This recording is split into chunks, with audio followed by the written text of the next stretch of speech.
Good evening, ladies and gentlemen.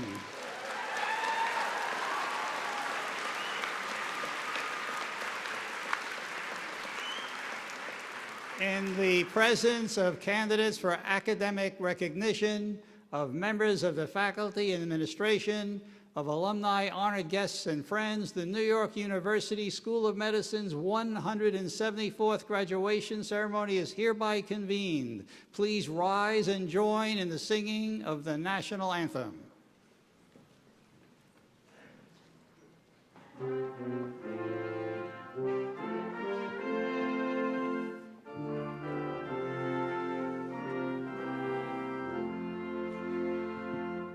Oh, say, can you see by the dawn's early light what so proudly we hailed at the twilight's last gleaming, whose broad stripes and bright stars through the perilous fight o'er the ramparts we watched were so gallantly streaming, and the rockets' red glare, the bombs bursting in air, gave proof through the night that our flag was still there.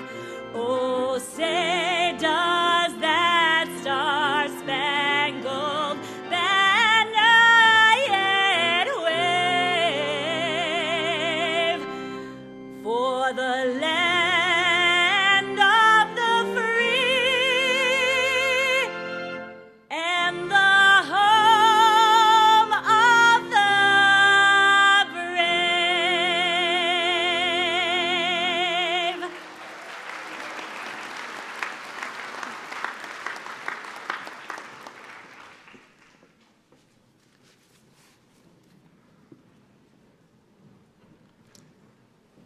It is now my pleasure to introduce the chairs of departments and directors of institutes of the School of Medicine. As I call each name, will he or she briefly rise? Medicine, Dr. Stephen Abramson, who is also Vice Dean for Education, Faculty, and Academic Affairs. The Medical Scientist Training Program, Dr. Mark Phillips. Pathology, Dr. Yannis Ivantis. Systems Genetics, Dr. Jeff Burke. Environmental Medicine, Dr. Max Costa. Clinical and Translational Science, Dr. Bruce Kronstein. The Ronald O. Perelman Department of Emergency Medicine, Dr. Robert Famia. Rehabilitation Medicine, Dr. Stephen Flanagan. Neurology, Dr. Stephen Galetta. Cardiothoracic Surgery, Dr. Aubrey Galloway. Neurosurgery, Dr. John Golfinos. Population Health, Dr. Mark Gorevich. Obstetrics and Gynecology, Dr. David Keefe. Radiation Oncology, Dr. Alec Kimmelman.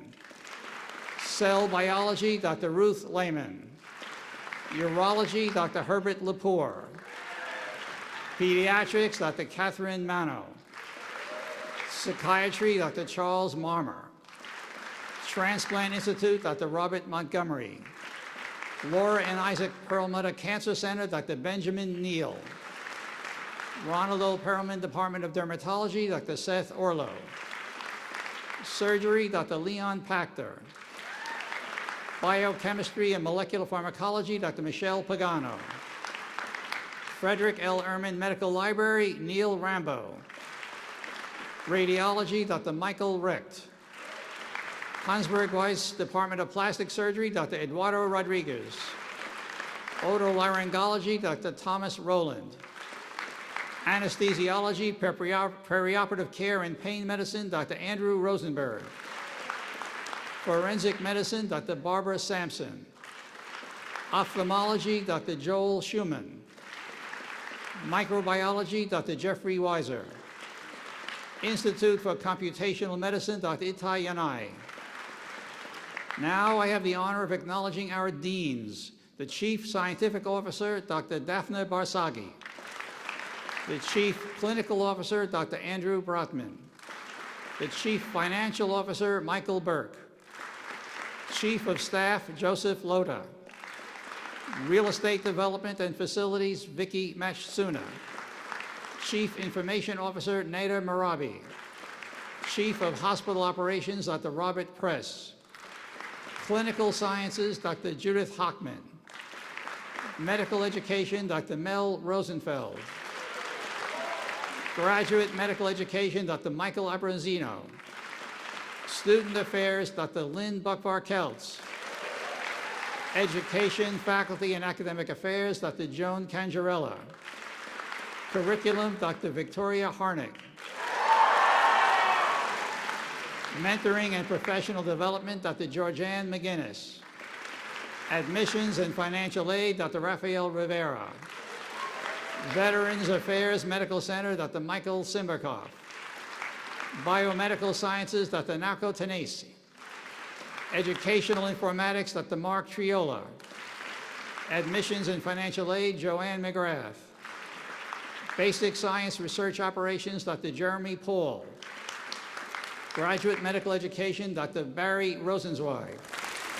Advanced Applications, Jonathan Whiter. Now, in the audience leading our candidates procession, the distinguished teacher in the basic sciences, Dr. Adam Skolnick.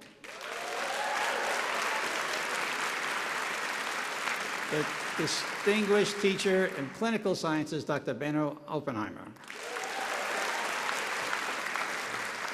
The recipient of the Leonard J. Toe Humanism in Medicine Faculty Award, Dr. Richard Green.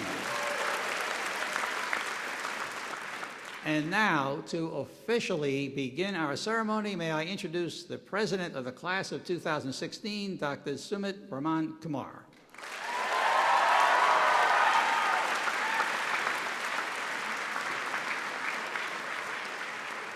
Thank you, Dr. Greco.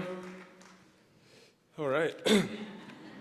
Welcome, Dean Grossman, Ken Langone, President Hamilton, Board of Trustees, Dean Buckvar-Keltz, keynote speaker, Judy Faulkner, all esteemed faculty, friends, family, and loved ones.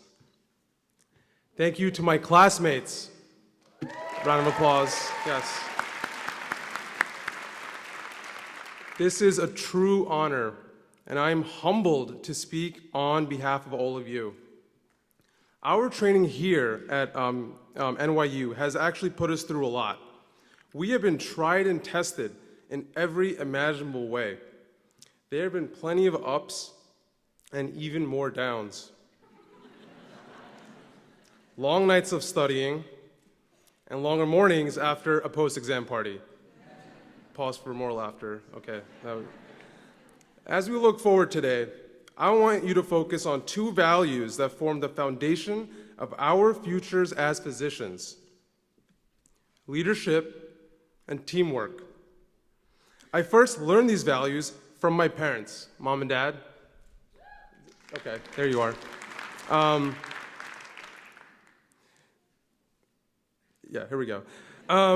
Who left India 30 years ago for a new life here in the US. They had the courage to face tough challenges, a new country, a new culture, but face them together. They did so for their larger mission, for my sister and I to have a better life.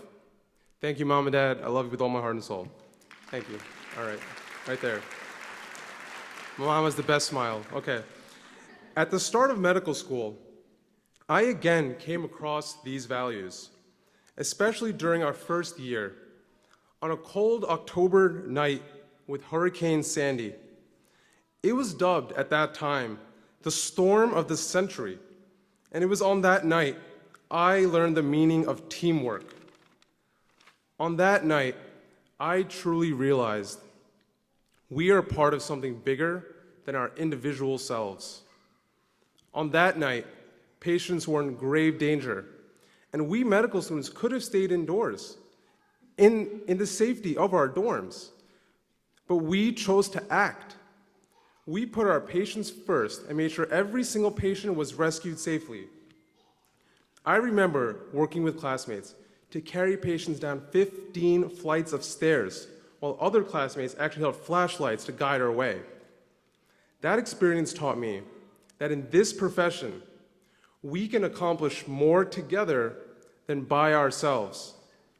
Moving forward, we must work together as a team, as we have proven we can. During our second phase of clinical training, we hit the wards. We learned a great deal, differential diagnosis, et cetera, et cetera. We took countless shelf exams, OSCEs upon OSCEs. Step 1, Step 2 CK, the awful Step 2 CS. Pause for more laughter if you, okay. Collectively, we were outstanding. However, these exams were not the true tests of leadership. To me, the real test was training at Bellevue Hospital. Bellevue, our beloved home, and home to New York City's underserved populations. Bellevue, where we learned so much about life itself. Day by day, we worked together to do the nitty-gritty work necessary for patients. Calling for records, drawing blood, transportation. We did what we must for the sake of the patient and the team. This is what it means to be a physician. We swallowed our pride, put aside our egos, and focused on the larger mission. Bellevue taught us to be humble and always reminded us that we are not the stars of this show. It is the patients who will always have that honor, but it is us who must help them shine. To all my classmates, I could point to each and every one of you and say how you have led and the impact you have made, but I am more impressed by what we can do together. Sandy and Bellevue have actually proven our ability to stand up to any test that comes our way. Today, we look towards the future. Our next big test, residency, where we, MDs, we will be leading a healthcare team and guide other healthcare workers, including NPs, PAs, social workers, and so on, and also med students. On the broader arc of our future, though, we will also be leaders of the healthcare system. We represent the profession of medicine, and our voice will mean something more. We are leaders, and there are challenges that we cannot ignore. Challenges that impact our healthcare system, challenges that impact our society, our families, our loved ones. For example, the US population is aging. Thank you all the parents out there. And with that comes more chronic disease and more strain on an overtaxed healthcare system. Medical errors are a huge problem. They're the third leading cause of death in the US.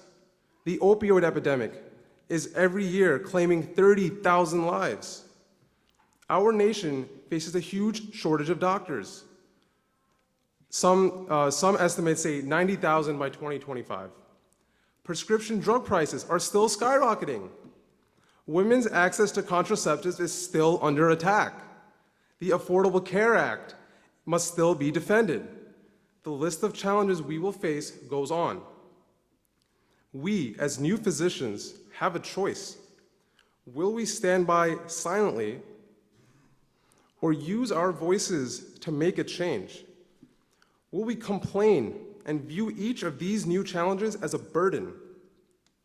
Or will we put our minds together to help find solutions? As far as I'm concerned, these questions have already been answered for me based on the courage I saw from you guys during Hurricane Sandy.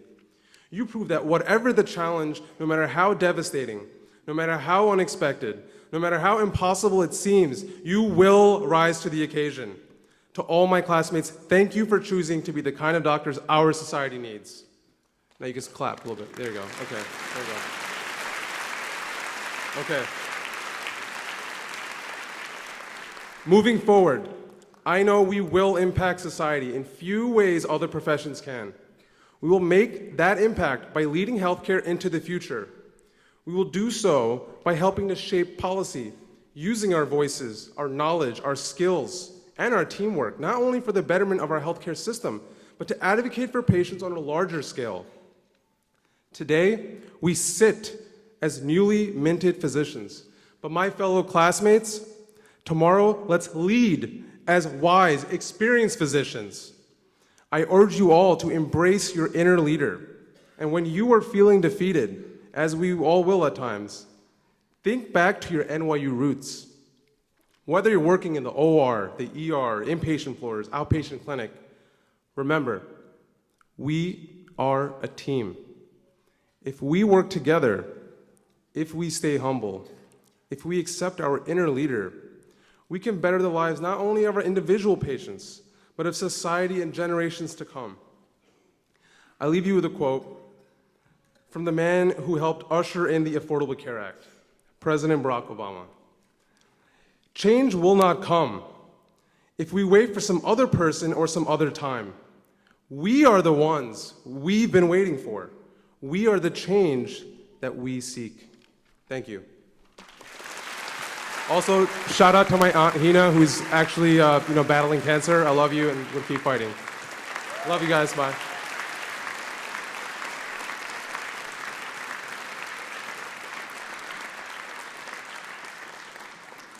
Thank you, Dr. Kumar. I absolutely am thrilled with your comments.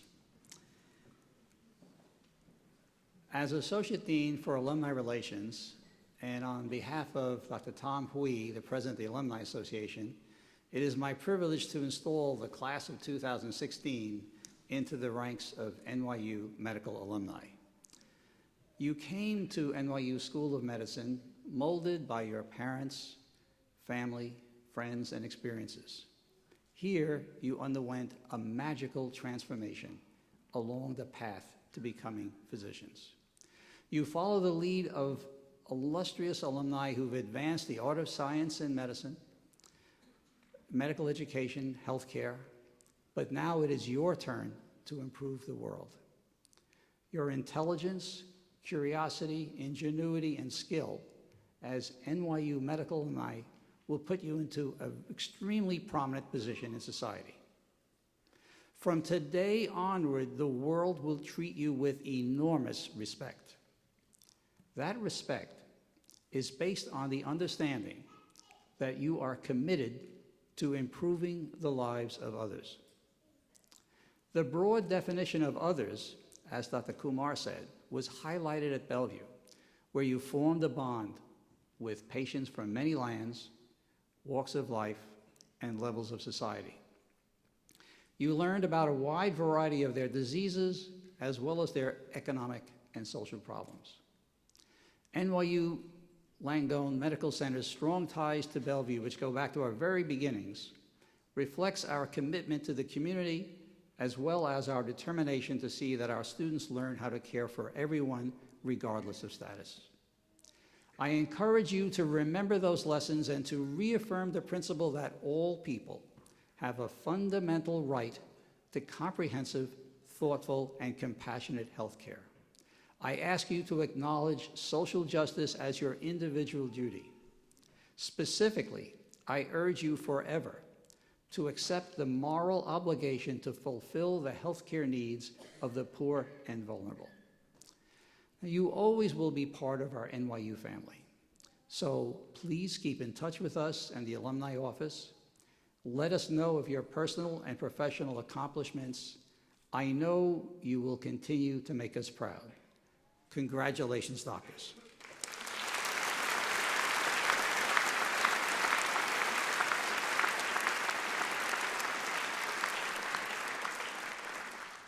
It's now my great privilege to introduce the chairman of the NYU Langone Medical Center Board of Trustees, Mr. Kenneth G. Langone.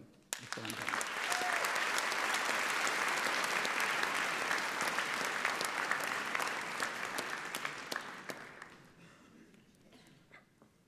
Let me be among the first to say congratulations, doctors. We're proud of you. You've chosen one of the most noble professions in life. You've chosen a path to help people who are hurting, who are in pain, who are frightened, people who need help. I can assure you, you can put your education up against the education every other kid gets in every other medical school in America, and trust me, you're at the top. We've prepared you academically, scientifically, medically. But the thing we can't do, and perhaps one of the most important things that are going to be necessary for you to be a great doctor, is to give you compassion. Think of the people that are going to come to you. They're aching, they have pains. Many of them are confronting diseases that indicate death, short life. I can go on and on and on of all the conditions you're going to see from this day forward.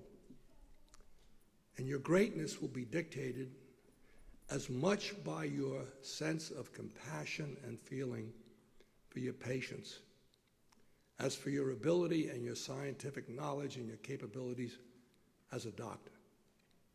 So I urge you, think of the person as a human being.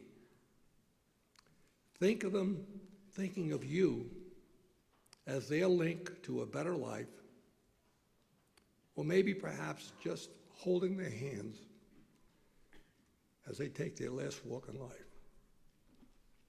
So for the Board of Trustees and for myself, I want to congratulate each and every one of you. We're so proud of you. We're thrilled.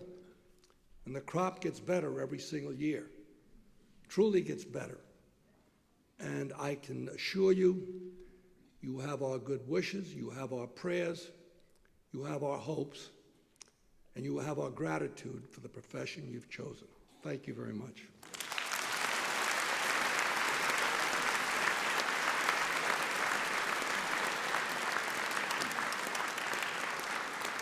Thank you very, very much, Mr. Langone. It is now my great privilege to introduce the chairman of the New York University Board of Trustees, Mr. William Berkeley.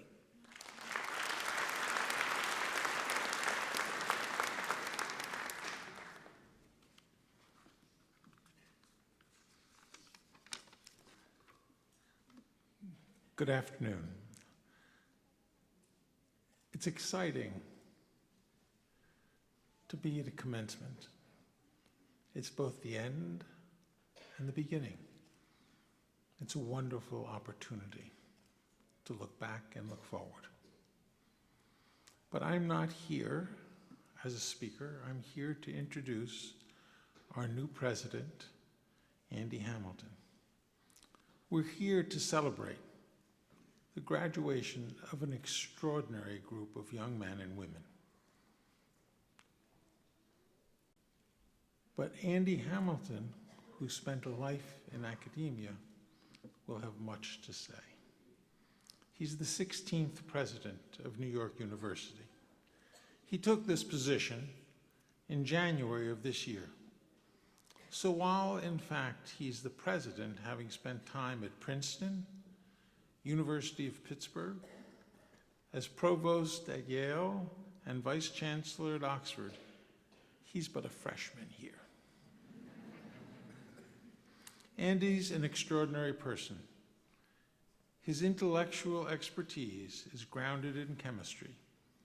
He's got an incredible attitude and a seemingly unending amount of energy.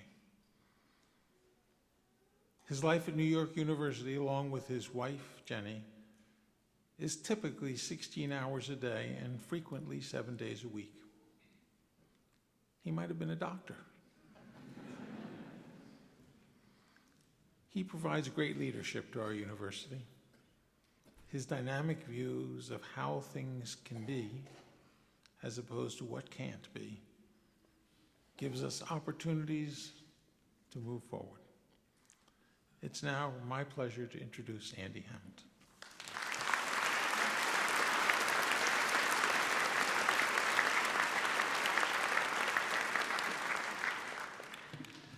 Bill, thank you very much indeed. Dean Grossman, our distinguished speaker, Judy Faulkner, faculty, family, friends, and most of all, the outstanding class of 2016.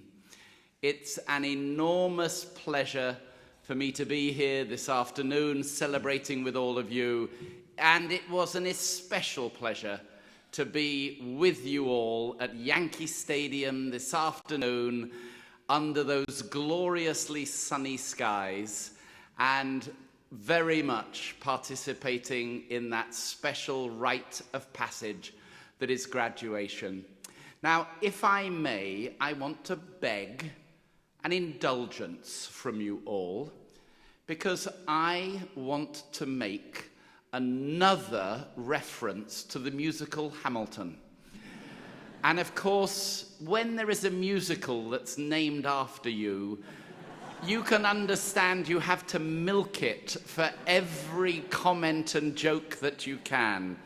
And I want to give you a quotation from Hamilton, and I think it's a very relevant quotation for what we're celebrating this evening, the School of Medicine and its remarkable new graduates. And this quotation is, I'll try and do it in rap, but it'll be very bad rap. History is happening in Manhattan, and we just happen to be in the greatest city in the world. And I think that is so right, because history is happening in Manhattan, and it's happening in a little stretch of First Avenue, where one of the greatest centers of medical health, research, and clinical provision is being created. And that, of course, is the NYU School of Medicine. And it's such a pleasure for me to be addressing this evening the School of Medicine community, because you are a most impressive community. As we mark the school's 175th anniversary this year, we are reminded of its storied past, from the development of the polio vaccine to the first hepatitis vaccine to Remicade, which revolutionized the treatment of autoimmune diseases. Today, the School of Medicine is advancing that tradition of excellence. The school has catapulted up the rankings among its peers for research, climbing more than 20 spots in the last decade, and is now one of the top schools of medicine for research in this country. NYU Langone Medical Center is ranked #1 among academic medical centers in patient safety and quality, a distinction that it has earned 3 years running. And the medical center is ranked #12 on the US News and World Report's honor roll of best hospitals. Of course, excellence is not measured by rankings alone. Students at the School of Medicine receive a clinical education that is second to none and take part in extensive research opportunities. And befitting a medical school situated in a city of more than 8 million people, you are deeply engaged in outreach to the citizens of New York. To take just one example, the school's free clinic provides much needed medical care and social services to 1,500 uninsured, homeless, and disenfranchised New Yorkers each year. I have often said that every great university needs a great medical school. And NYU has a great medical school. You are central to NYU's excellence, and your excellence helps to elevate and enrich the entire university. So I'd like to take this moment to thank the faculty, the students, the administrators of the School of Medicine for your commitment to excellence and for the care you give day after day to our neighbors and our fellow New Yorkers. I'd especially like to recognize Dean Grossman and Ken Langone for their visionary leadership of the School of Medicine and the NYU Langone Medical Center. To the class of 2016, you will forever share the bond of having endured and succeeded at one of the most demanding and rigorous academic endeavors in existence. As your time at NYU draws to a close, we hope that you've been nourished and been inspired by being part of a global research university in a global city, and by the lasting ties that you've forged here at the NYU School of Medicine. As you begin to prepare the next exciting stage in your careers, know that you take with you the pride and the best wishes of the entire NYU community. I wish you all the best of good fortune in the next steps in your life, in your career, in your residencies. And again, on behalf of all of NYU, our heartiest congratulations on your success and your achievements. Thank you. Thank you.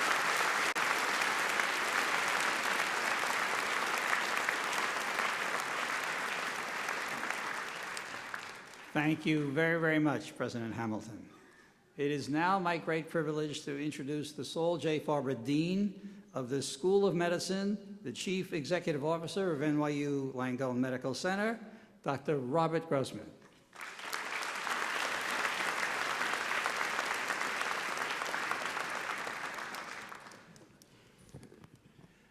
Thank you, Tony. Honored guests, President Hamilton, Chairman Berkeley, Chairman Langone. It's a great day for everybody today. When I was a young child, my parents liked to introduce me as Robert. He's going for medicine. Now, as you could imagine, for a 5-year-old, that was quite an aspiration. But my parents, one of whom incidentally was an illegal immigrant, perceived it as the most prestigious occupation there was. Now, understand that their only encounters were with a single general practitioner and a pediatrician who were the most respected members of the community. In an immigrant population, those physicians were almost godlike. My parents knew little about the arduous pathway to professional success. Their idea was, hang the shingle out and everything else will follow. Now, that would have been nice, I guess, but unfortunately, that was never the case. Becoming a physician is taxing both mentally and physically. The material is ferocious, and working 80+ hours a week while trying to continually learn and focus on patient care is quite a juggling act. And then you superimpose the occasional negative comments like, your patient would have been better off staying at the Hilton than under your care. And you can appreciate just how special becoming a physician is. Graduating medical school is a singular achievement. It is a beginning and called commencement for good reasons. You have learned a new language and have a firm foundation to begin to study in depth your chosen career. Today, as we celebrate the 175th anniversary of our school, What I want to focus on is what it really takes to go for medicine. And I'd say there are 10 key traits. To begin with, the journey requires very thick gastric mucosa. You will be told many times how dumb this or that was. No doubt you will be criticized personally. You will have circumstances where you are on the wrong side of the diagnosis. You will make mistakes. Everyone does. And sometimes those mistakes have a significant effect on another human being. It happens. And it's certainly not great, but the most important part of the experience is to learn from it and try not to repeat it. Second, do not be afraid to ask questions. There are no stupid questions. What is dumb is pride, overconfidence, hubris. Third, acquire compulsive traits. This is not only about checklists, it's about mindfulness. Sure, checklists are important, but they are not a substitute for heightened awareness. Some of the worst mistakes I have seen have occurred when the checklist was all checked, but someone didn't think. It's easy when things seem routine to get lulled into a false sense of security. That's when stuff happens. So trust but verify. The very best physicians and surgeons are the most meticulous. The details matter. And for just that reason, there is no substitute for thoughtfulness. Next, be professional. It is truly an honor to care for another human being. Your patients are entrusting you with their lives. Now, that may sound obvious, but in the 21st century, anchoring yourself firmly to that fundamental fact may be the most difficult aspect of medicine. As a trainee, you'll constantly find yourself in situations with incomplete knowledge. For example, the patient handoff. Suddenly, you are covering someone else's patients and have so many things going on, you lose your focus. You can feel overwhelmed by the enormity of the job, etc. All of that can disengage you from being professional in your approach to patients and patient care. It is especially important in this context not to substitute computerized data for the observations of your eyes and ears, and to remember that, however illuminating charts and numbers may be, what's essential is staying connected to the person you're treating. Closely related to professionalism is the need to be empathetic. You are young, and most of you are strong and healthy, but one day you may be sick. There is nothing that teaches you about empathy more than being on the receiving end of healthcare. The earlier you appreciate what it's like to be a patient, the better physician you will be. Always advocate for your patients. The next on the list is become an avid learner. Some of what you've learned in medical school will surely be outdated by the time you enter practice. Continuous learning is an essential ingredient. Knowledge enables excellence. Stretch yourself. Never be afraid to try something new. As the Pulitzer Prize-winning humorist Dave Barry put it, remember that a lone amateur built the Ark. A large group of professionals built the Titanic.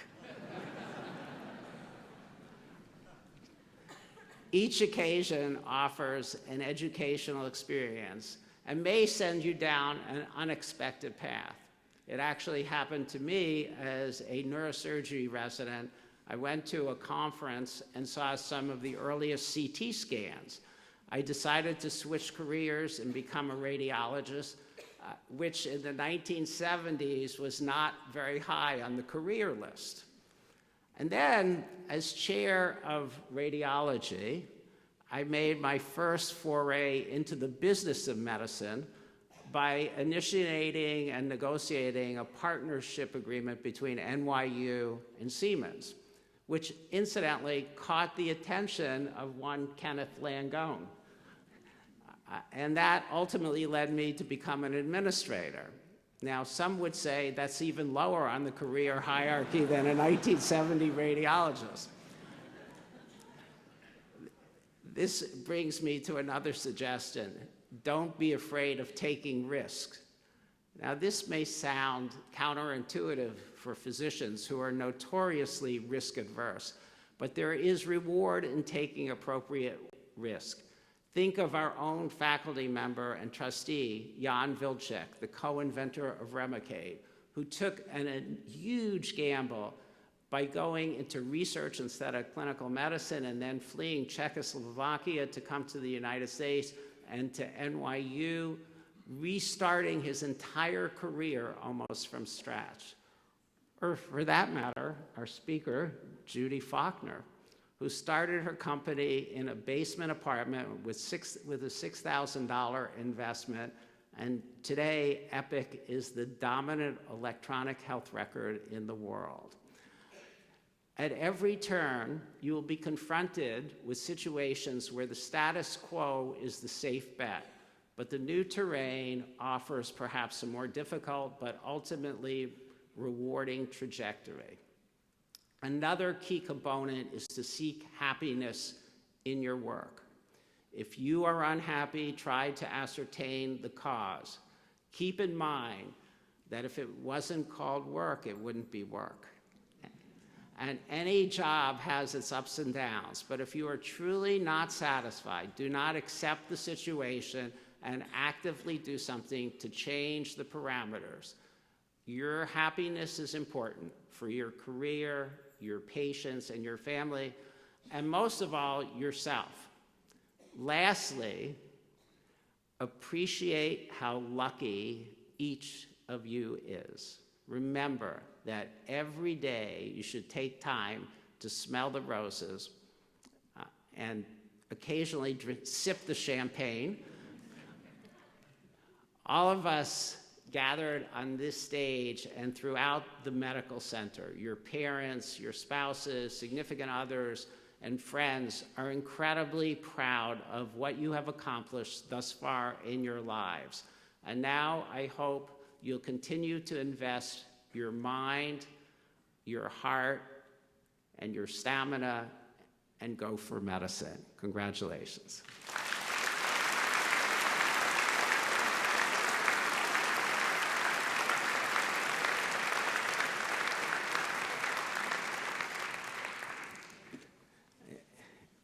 And now it is an honor and a great privilege to introduce one of the most amazing individuals in the world, our keynote speaker.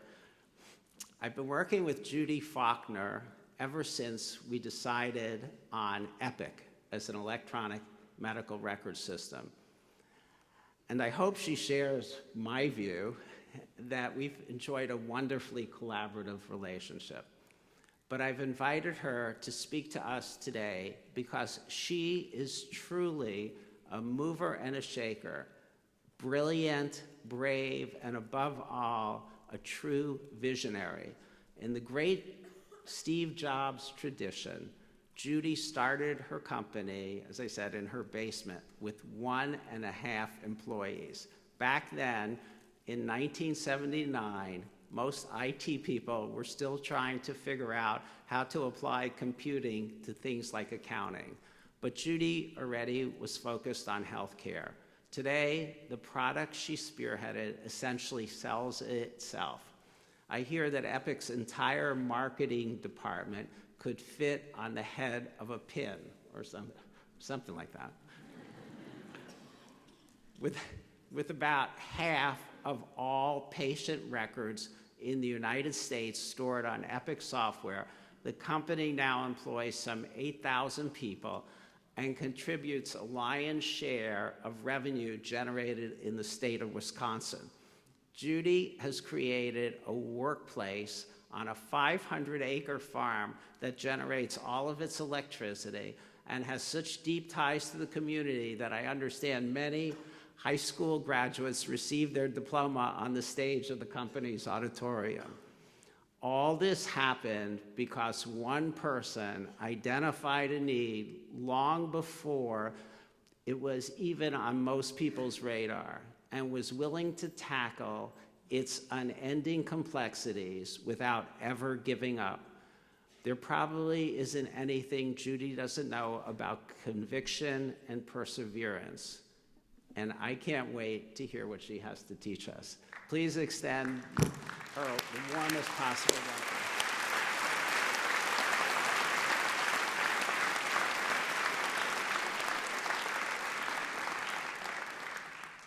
Thank you very much. Hello, class of 2016. Thank you.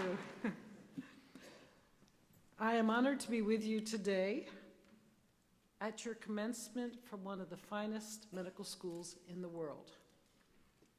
And today I want to tell you 3 stories about my life, and that's it. And it's not directly about medicine, but it's more about things I've learned going through life. My first story is about who you are. When I was young and at Girl Scout camp, I overheard a counselor tell my mother that every single thought that goes through my head you can read on my face. I'm totally readable. And I thought, well, that's okay. I have to make sure that my thoughts are always good thoughts, and then I'll be okay.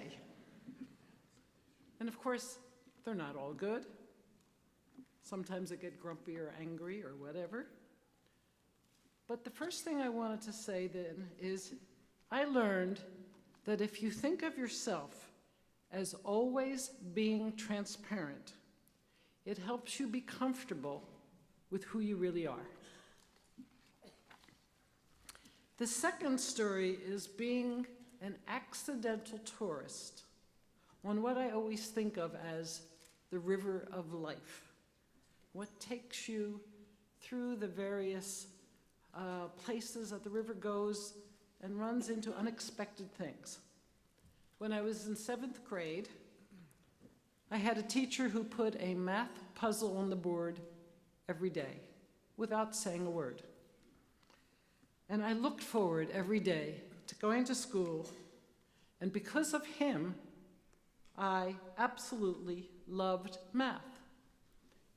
The next day, he would always put a puzzle on the board and the answer to the first one, and I never remember it ever being discussed. It was just up there to think about. I want to say what math is, by the way. Math is patterns and relationships. It's sets and subsets. It's truth, 7 basic axioms from which you derive everything else. What math isn't, it's not arithmetic. I'm bad at arithmetic. For the summer of my junior year in college, I was a math major, of course. I went to a university, and when I got there, they expected me to do programming. This was in radiation physics. Well, I was very surprised. The closest thing I had seen to a computer was an adding machine. And if you don't know what that is, you can Google it. So they gave me a programming book and 1 week. At the end of the summer, we had 2 papers ready to publish, and I loved programming. Programming was fun and games. So math is truth, and software is what works. And really what software is it's lines and lines and lines of math, and it's language. You have to think in it, you can't translate. And it's art. And what we constantly try to do is through art, bring you the joy of using it, and that's really hard. I applied to several graduate schools in mathematics, and I was really surprised. 2 of them accepted me in math, but also accepted me in computer science. I thought, wow, that's neat. I didn't know computer science could be a major. So I picked one of them. And that's the river of life, changing course. It's never straight. It flows on. At the UW, I took what was perhaps the first computers in medicine class ever taught. And a professor there, a physician, asked me to work with the medical school. And I did a number of interesting projects. And then I was brought in with 2 other people, and they asked who would volunteer for a big new programming project. Well, I looked at the other 2, raised my hand. Neither of them was really a programmer. It was a setup. So here was the project. Keep track of all of a patient's clinical information as the patient comes back over time, whether it's inpatient or outpatient, and allow them to define the data elements and build the screens. And this was at a time before Oracle and Sybase, before we knew the words database management system, when everything back then was hard-coded. I saw a little database management system, and that was helpful. And then the second thing was they wanted clinical, and this was at a time when vendors were selling only billing and lab, not clinical that I knew of. So the system that they wanted me to build became the underlying infrastructure for Epicare. And I do want to reassure all of you who may be worried that not a line of the original code is still in use. So I went away, developed the software, put the patient at the center, all the data around the patient. My users gave talks, they wrote papers, and they would call me up and say, Judy, start a company. And I would laugh and say no. And they called a lot. And you have to imagine, I wore blue jeans, t-shirts in summer, sweatshirts in winter, no makeup, cut my hair with the scissors. I was a normal programmer. And finally, I said yes. I had no idea how. So I met with a person who had spun off a lab system from the University of Wisconsin, and he gave me 3 pieces of advice. Get permission from the university, get a good lawyer, get a good accountant. So you see, I was an accidental CEO, and that was very good advice. And as Bob said, we started in the basement. I had a morning assistant and an afternoon assistant, and I was paid half-time. That makes the 1.5. We had a computer that had 2 50-megabyte drives. They looked and sounded like washing machines. And you couldn't touch them, because if you did, you corrupted the data. We signed a bunch of contracts the day we opened. We never had venture capital. We never went public. So the lesson here is appreciate what the river of life brings you, what new experiences. It is hard to see it going forward. You see it best looking backwards. As physicians, you'll have many opportunities. Consciously keep being curious. That one is too easy to lose, especially in a risk-averse environment. Be open to new adventures, new discoveries, cultures, and people. It's not a sure thing. Be comfortable being the accidental tourist, riding the river of life. And then here's my third story. I was driving my kids to elementary school, and I decided to ask them, what 2 things do you need from your parents? Well, they thought for a bit, and they said, food and money. I said, you need roots and wings. Most of us here have had the advantage of good roots, family, education, not perfect, but you're here. And we are fortunate. This commencement marks the time for wings, to take off and fly your best. I have wished for myself to help others with their roots so they can have wings to fly. As you graduate, I wish strong wings for you. And I also wish that you will dedicate part of your life to helping those less fortunate to have strong roots so that they too someday can have strong wings. I'd like to leave you with a poem. It reminds me of what Smith said about Hurricane Sandy. And I have this on the wall of my conference room. It's from the opera Aida, and it is, "A lifetime of service, wisdom, courage, that's all we ask of you. Nothing else will do." Congratulations, best wishes, and thank you very much.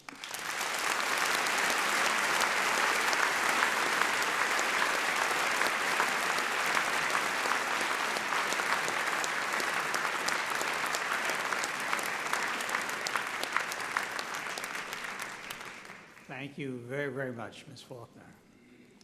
Ladies and gentlemen, we will now present the candidates for conferring of degrees.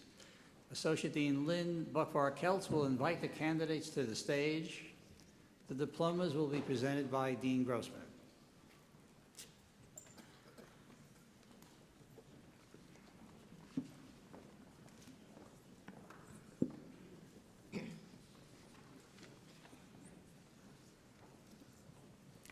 Our first graduate to receive the Doctor of Medicine is Dr. Colette Elizabeth Abbott.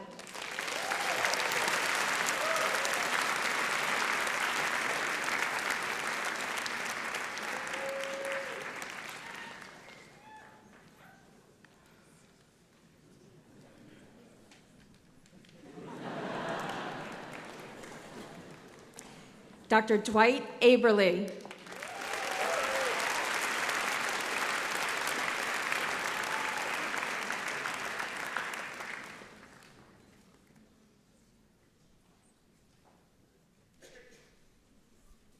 Dr. Sukarn Singh Bains.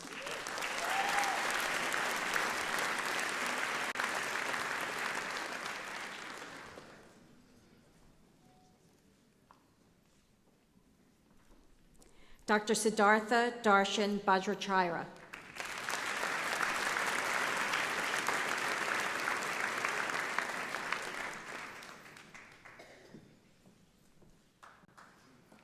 Dr. Clea Rose Barnett.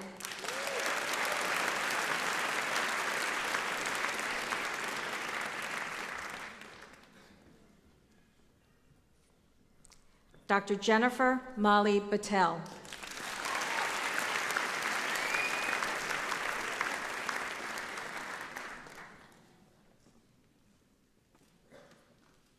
Dr. Adam M. Burns.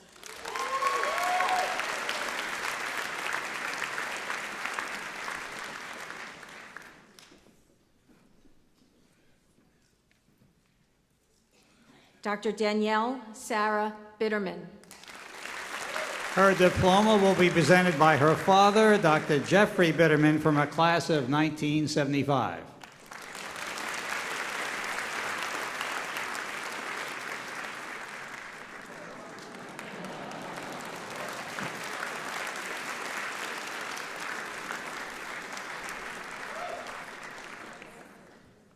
Dr. Carrie Julian Blum.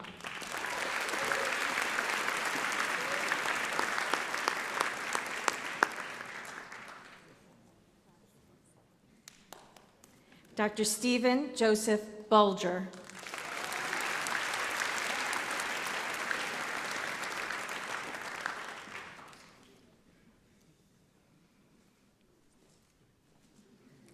Dr. Stephen Paul Bondi.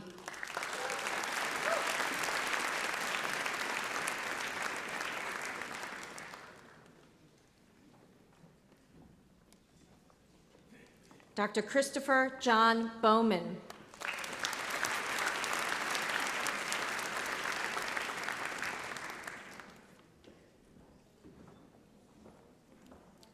Dr. Kenneth M. Brock.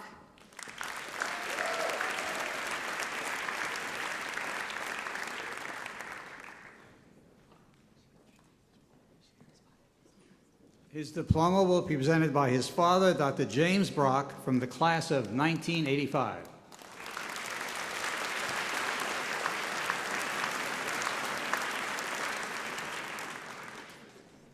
Dr. Andre J. Bryan.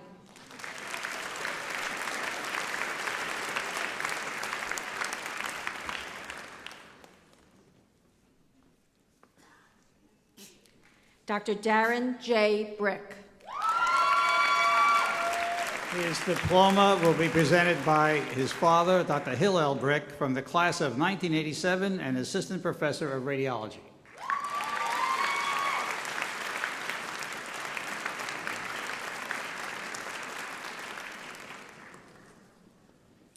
Dr. Emily N. Burkle.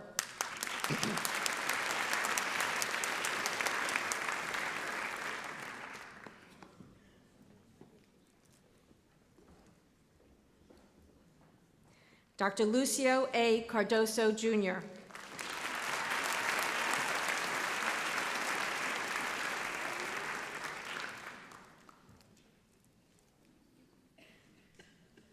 Dr. Raul Caso Caso.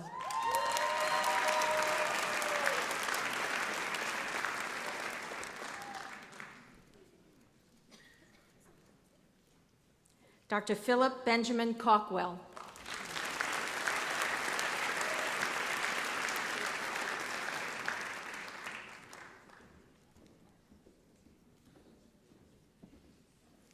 Dr. Evan William Chang.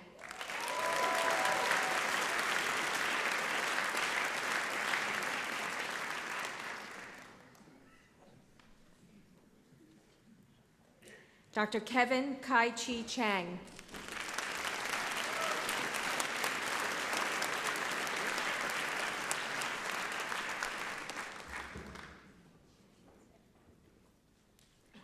Dr. Melissa Mackenzie Chang.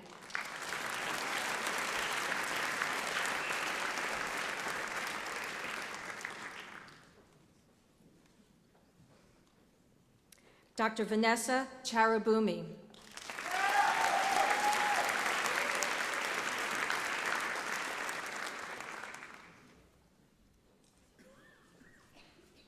Dr. Alan Chen.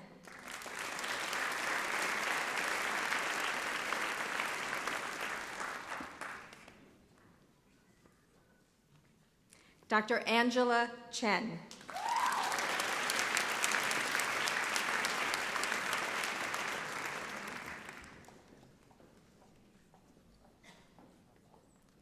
Dr. Victoria Chung.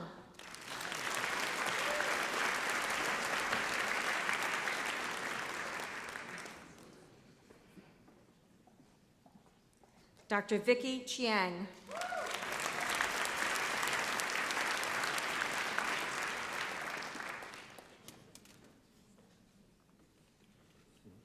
Dr. Matthew Tsu Eng Chin.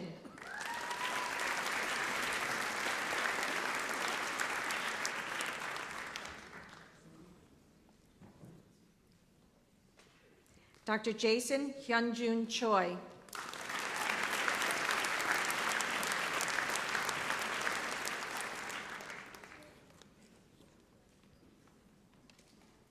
Dr. Marcus Ernest Chimino. His diploma will be presented by his father, Dr. Ernest John Chimino, from the class of 1982.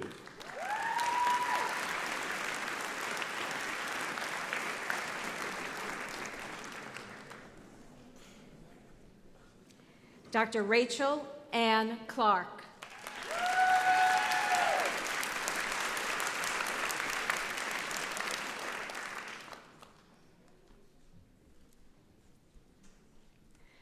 Dr. Brandon Cohen.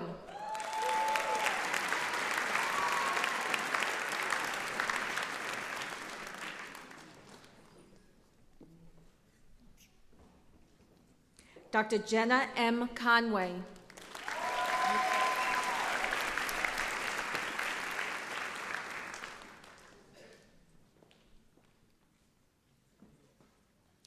Dr. Sarah Esther Conway.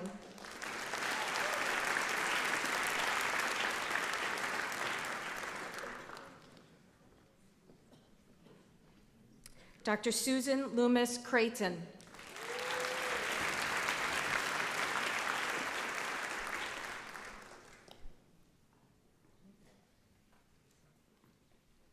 Dr. Brooks R. Crow.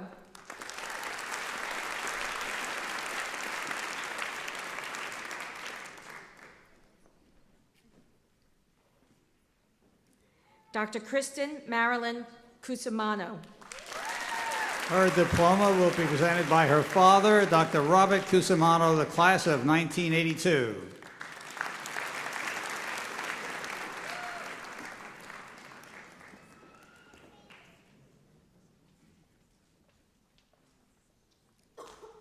Dr. Rachel M. Zimmerman.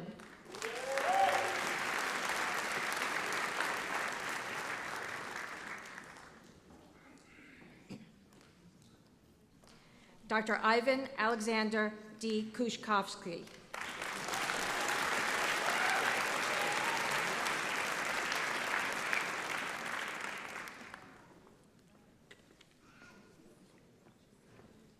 Dr. Alexander Balser Dillon.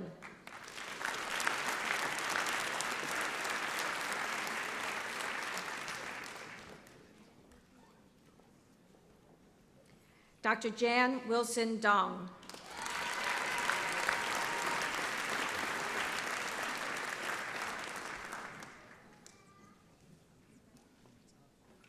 Dr. Sarah B. Druckenmiller.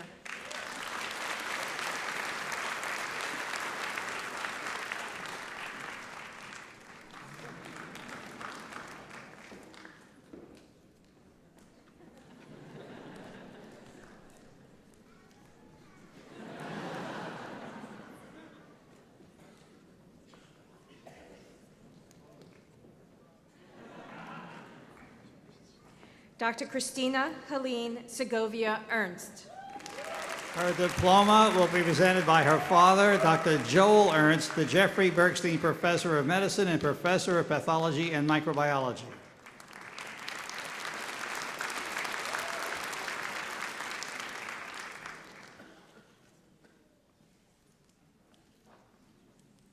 Dr. Julia Foldy. She was married this morning, and so her diploma will be presented by her husband, Dr. Paul Chowdhury, from the class of 2014 and a graduate of our Global Public Health Program.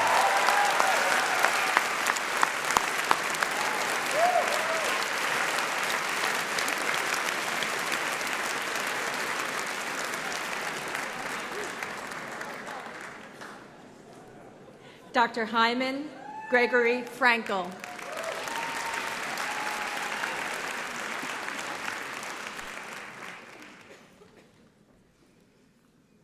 Dr. Derek Freitas.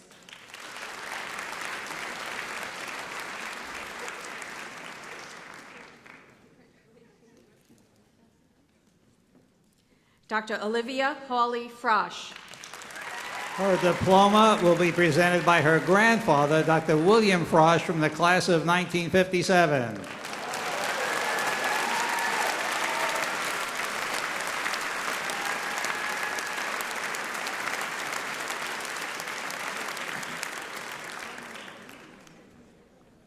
Dr. Isaac Gamal.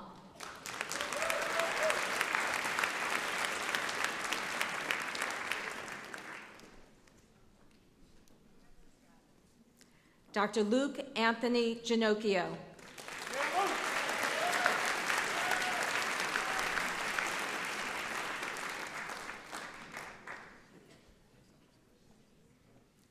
Dr. Christopher Richard Green.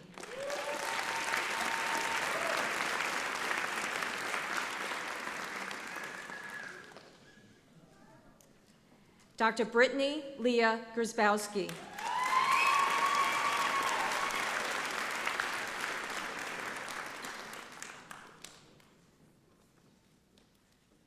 Dr. Zachary M. Haber.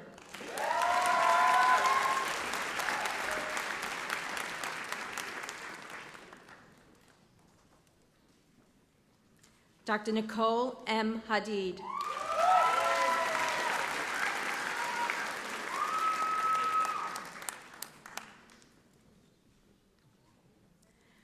Dr. Othman F. Hawk.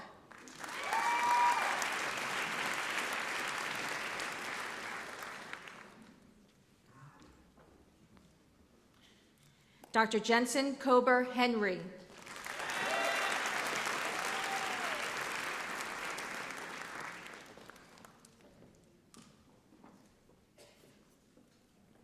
Dr. Allison Ray Herbst.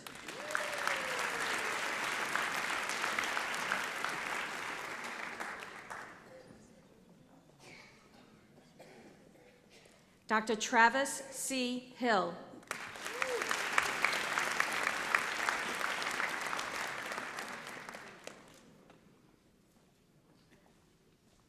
Dr. Ivana Ho.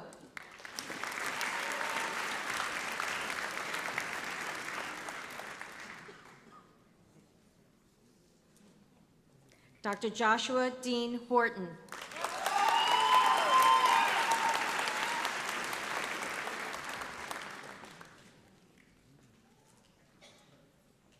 Dr. Andrew J. Sue.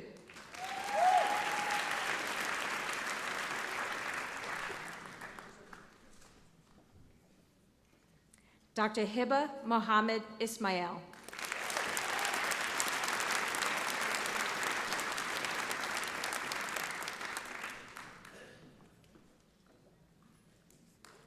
Dr. Catherine Ann Iwata.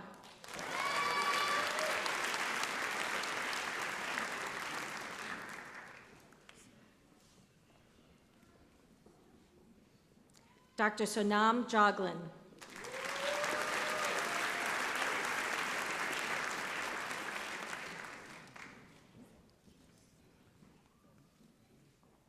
Dr. Jeffrey M. Jankuska.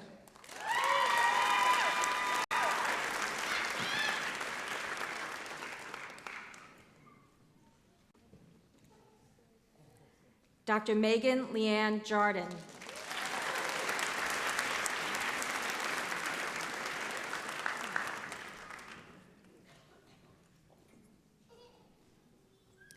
Dr. Rohini L. Cadley.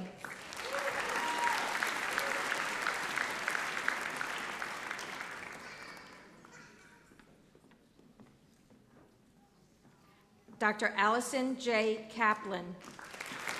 Her diploma will be presented by her father, Dr. Barry Kaplan, a 1991 resident alumnus in internal medicine.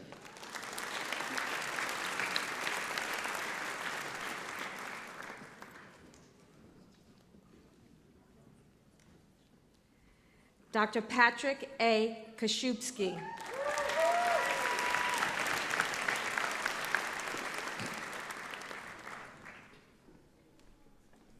Dr. Sonia Kashal.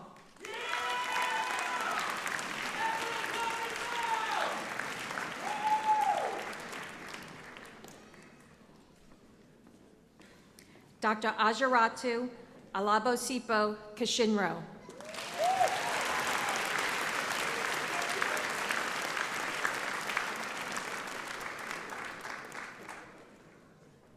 Dr. Andrew Young Kim.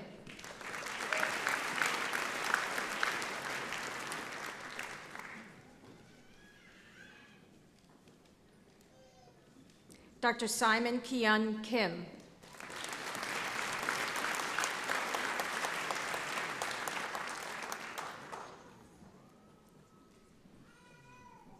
Dr. Nathan Ryan King.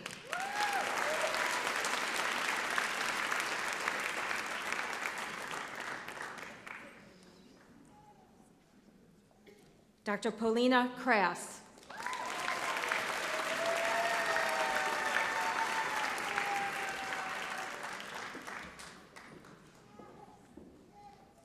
Dr. Sumit Raman Kumar.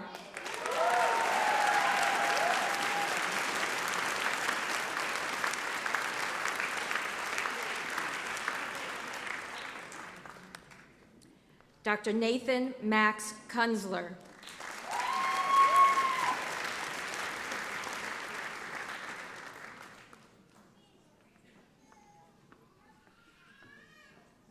Dr. Alexandra Marie Kvernland.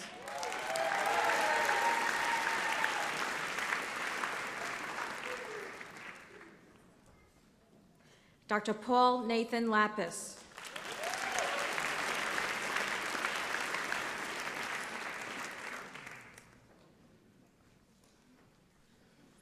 Dr. Michael W. Latanzi.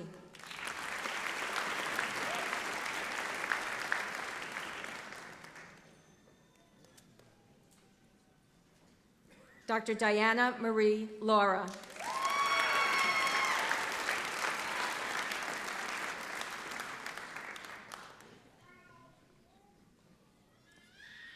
Dr. Alexander Min Kwan Lei.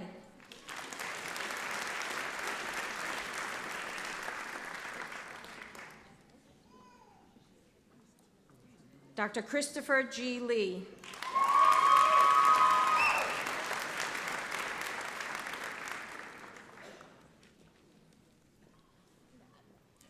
Dr. Shin Uk Lee.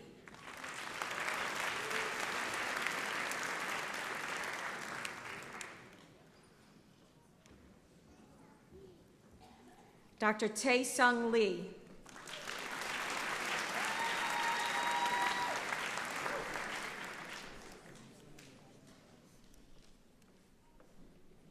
Dr. Thomas J. Lee.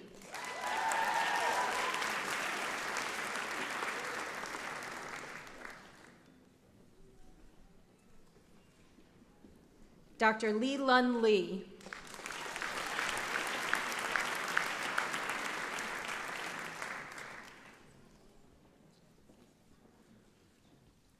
Dr. Jessica N. Limberg.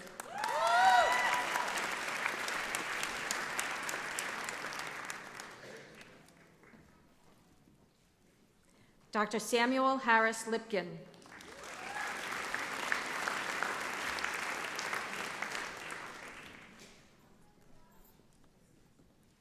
Dr. Sue Liu.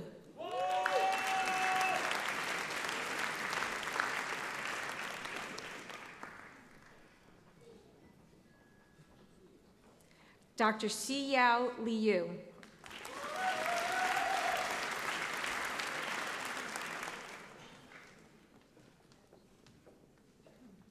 Dr. Danielle Monica Lowe.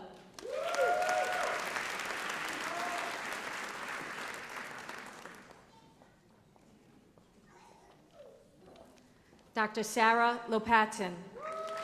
Her diploma will be presented by her mother, Dr. Brenda L. Berry, of our class of 1981.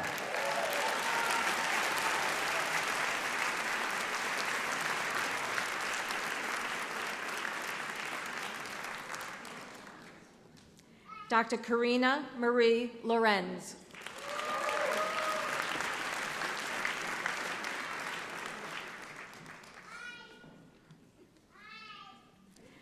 Dr. Avital Brina Ludomirsky. Her diploma will be presented by her father, Dr. Achel Ludomirsky, professor of pediatrics.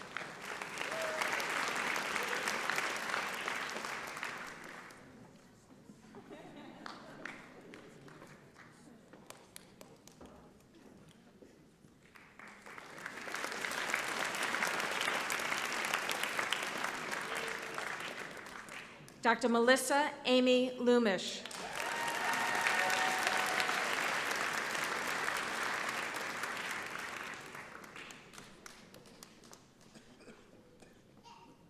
Dr. Yu Ying Lo.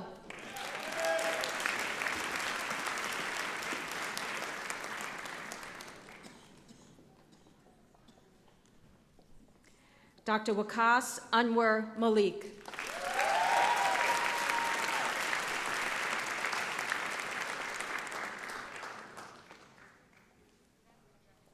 Dr. Arun Manmadan.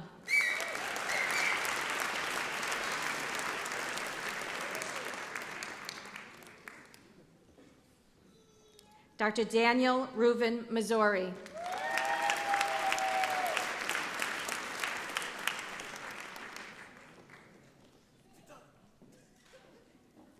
Dr. Jesse L. McDermott.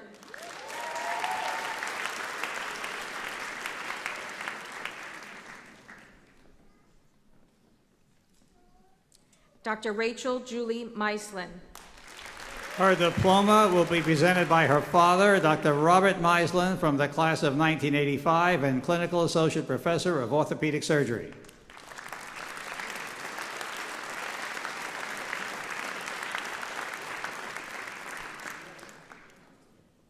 Dr. Neil Mendarata.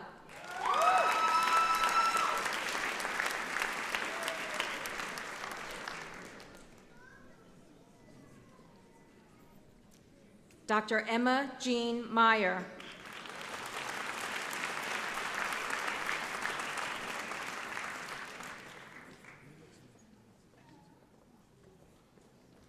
Dr. Emily Caroline Milam.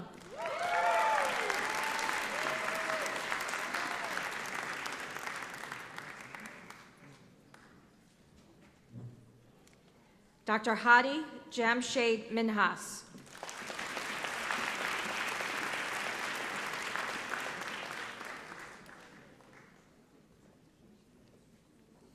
Dr. Sanjay Mohan.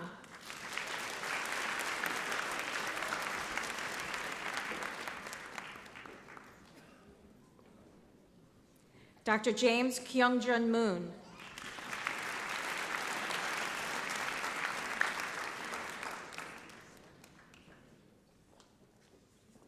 Dr. Gabrielle Moranta.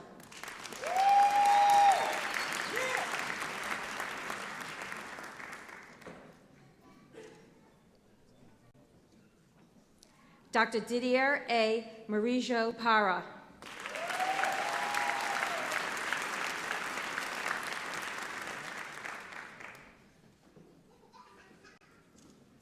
Dr. Matthew Neal.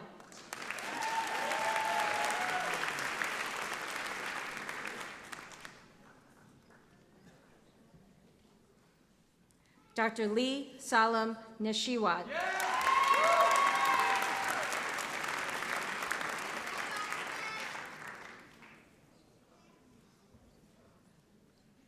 Dr. Dmitry Nevilev.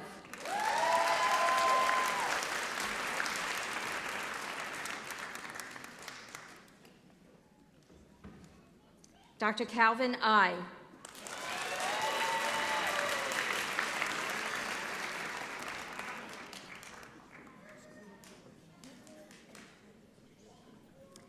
Dr. Susanna Noy.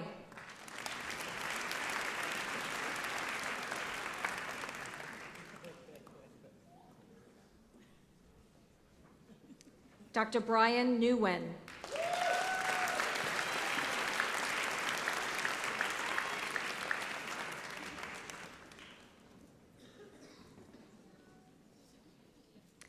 Dr. Osamu Diamin O. Obenor.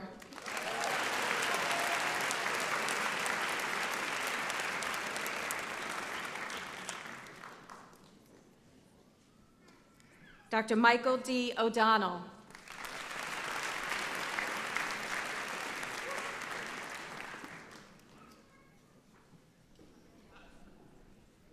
Dr. Vivian Ojeda.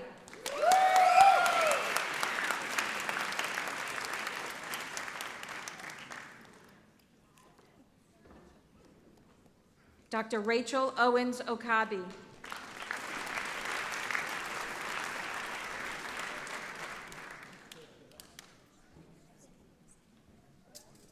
Dr. Scott R. Oldebecken.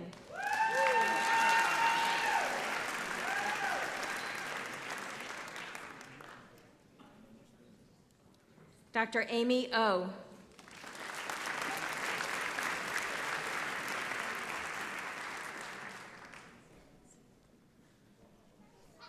Dr. Gina Rachel Park.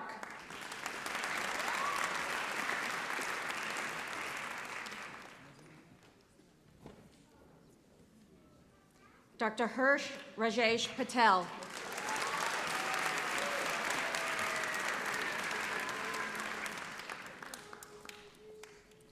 Dr. Karan Shailesh Kumar Patel.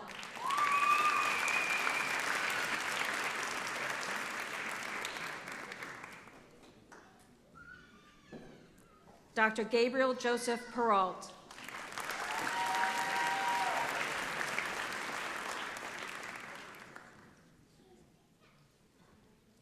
Dr. Emily Lucy Garceau Pham.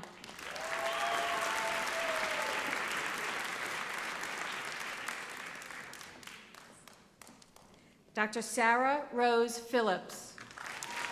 Her diploma will be presented by her father, Dr. Mark Phillips, Professor of Medicine, Cell Biology, Biochemistry, and Molecular Pharmacology.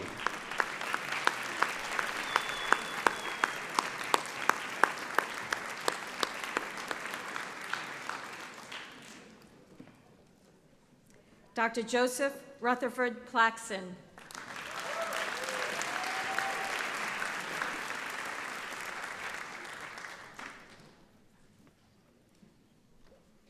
Dr. David Porbundarwala.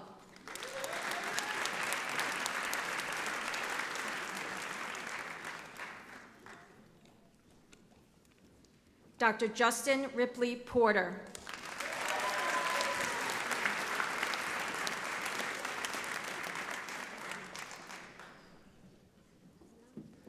Dr. Edward Chien.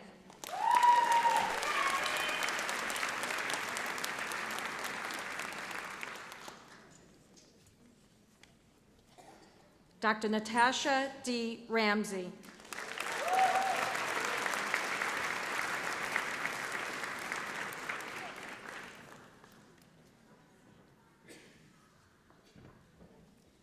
Dr. David W. Ree.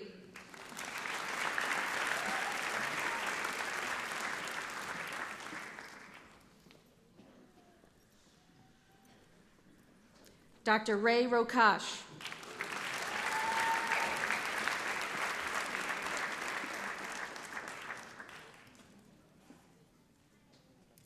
Dr. Michael Seth Rossman.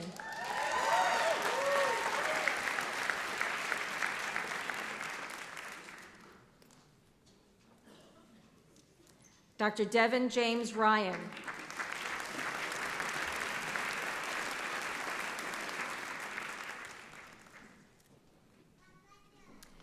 Dr. Sakina Batul Sabadia.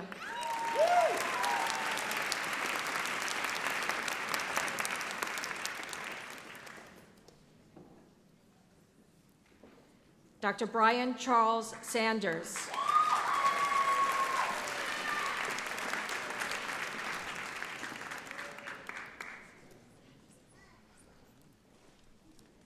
Dr. Gabrielle Deborah Sandler.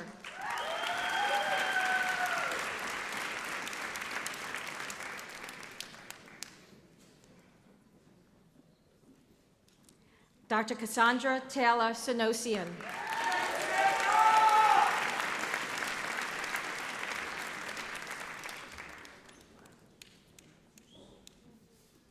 Dr. Ahana Sen.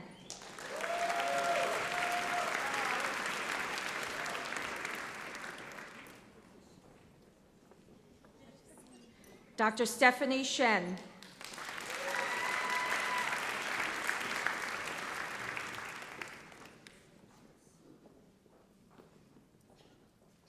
Dr. Adam R. Shore.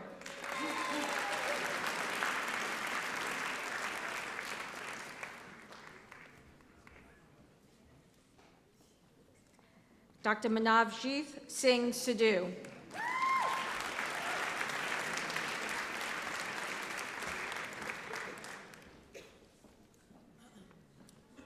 Dr. Adria Ray Kowalchuk Simon.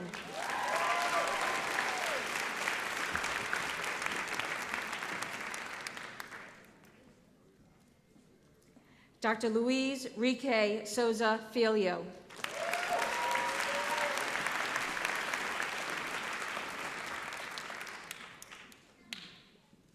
Dr. Matthew Adam Spiegel.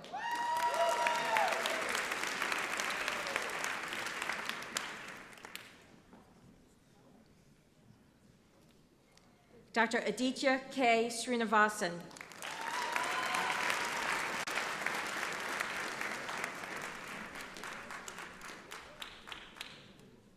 Dr. Lauren Yael Stotman.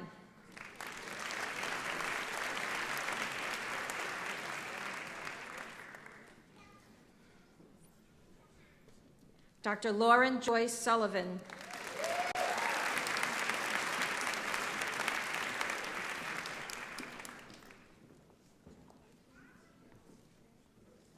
Dr. Colleen Purcell Tenen.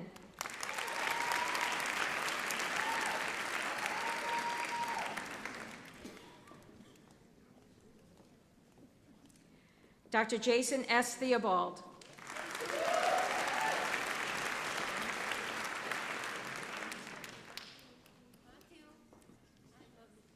Dr. Kathy May Tran. Her diploma will be presented by her husband, Dr. Silas Wang, a 2011 resident alumnus in ophthalmology and clinical instructor of ophthalmology.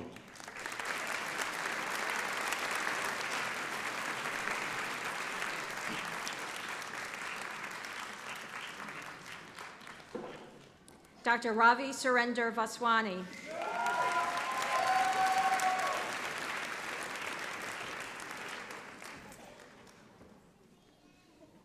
Dr. Annie Wang.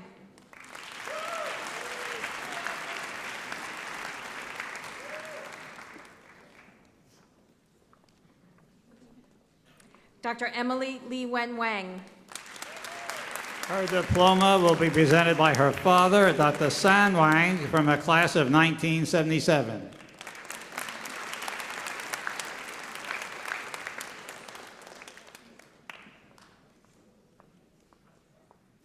Dr. Joseph Howard Weisbrot.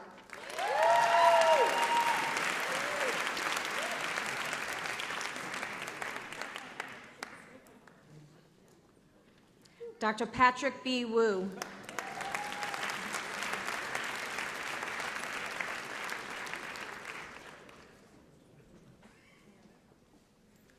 Dr. Duo Xu.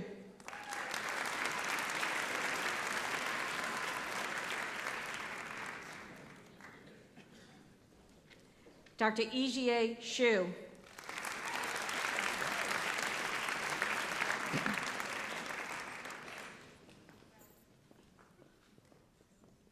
Dr. Yasmin Kochava Yagubian.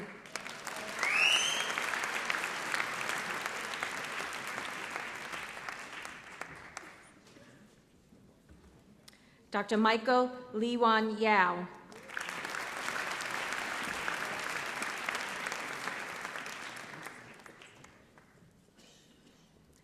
Dr. Patricia O. Yao.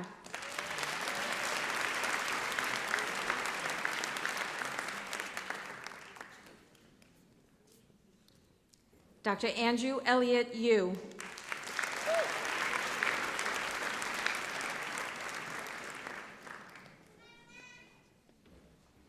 Dr. Nicholas E. Zawada.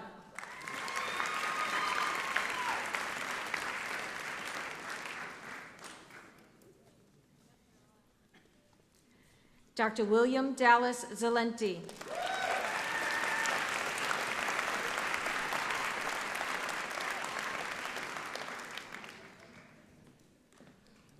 Dr. Yifi Zhang.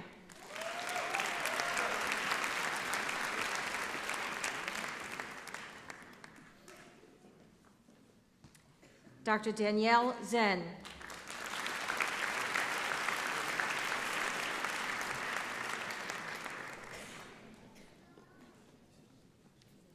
Dr. Anna T. Zhou.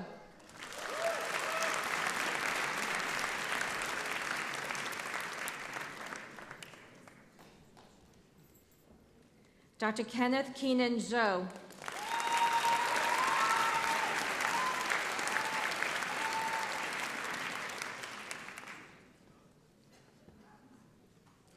And Dr. Zhao Lu Angela Zhou.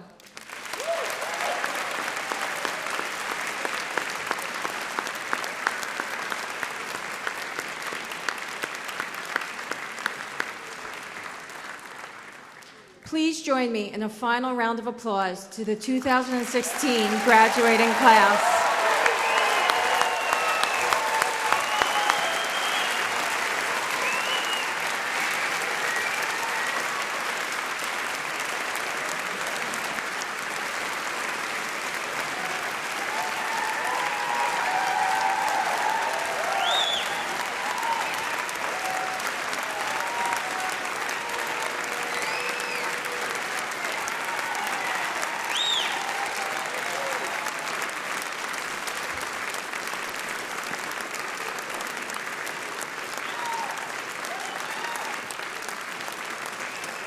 Now we have one more official act here. So it's now my pleasure to invite the candidates to rise and read along with me the Hippocratic Oath, which is on page 4 of your programs.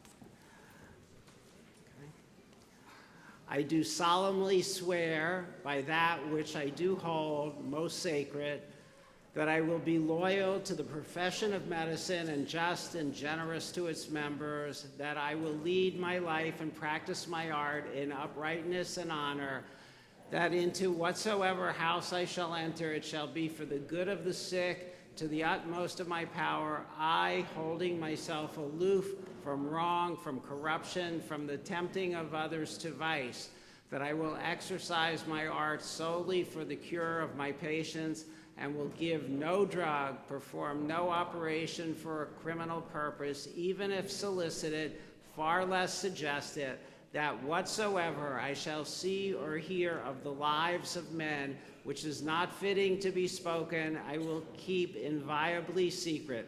These things I do promise, and in proportion as I am faithful to this oath, may happiness and good repute be ever mine, the opposite if I shall be forsworn. Congratulations, doctors.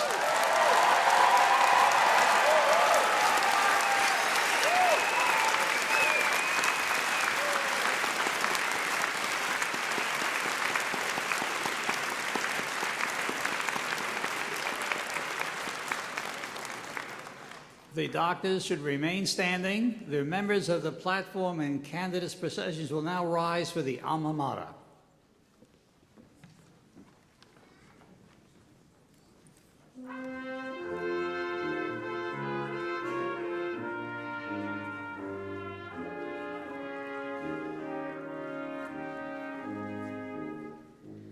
Oh, grim gray palisades, thy shadow upon the rippling Hudson falls, and the mellow mingled tints of sunset illumine now our classic halls, while students gather round thine altars with tributes of devotion true, and mingle merry hearts and voices in praise of NYU.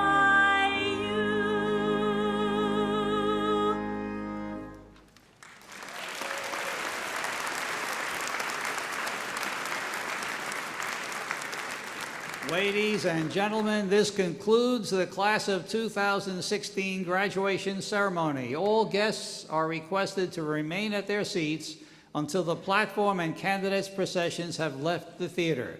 You are then cordially invited to a reception in the Morgan Stanley lobby and grand foyer. Thank you and best wishes to all.